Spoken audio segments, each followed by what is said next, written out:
at the owners meetings, Colts head coach Shane Steichen said, we're doing an even split with reps Yep. beginning in OTAs. Mm-hmm. This is an interesting thing because, again, there aren't a lot of reps. That's why teams don't do this. You need all the reps you can.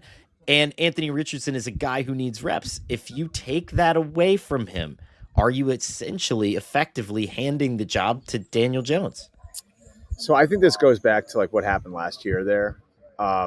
My feeling on it, like if is the way last year played out, and like I think really what they saw was like a guy who didn't know how to be a quarterback, and it wound up costing him in his play early in the year. And then when they took the job away from him, they saw a spark, and they saw a little fire lit underneath him. And I think in going through that internally, the Colts' determination was, hey, like if we're going to get the most out of him, we have to challenge him.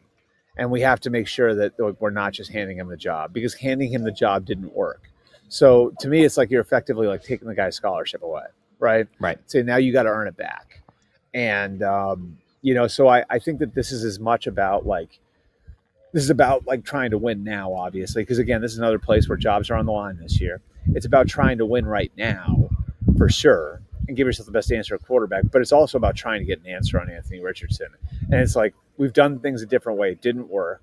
We saw this little spark last year, and now like we hope that like the Anthony Richardson that we saw when he got benched last year, that was in the building early, that was doing everything that he could to try to do it right with no guarantee that he was getting his job back.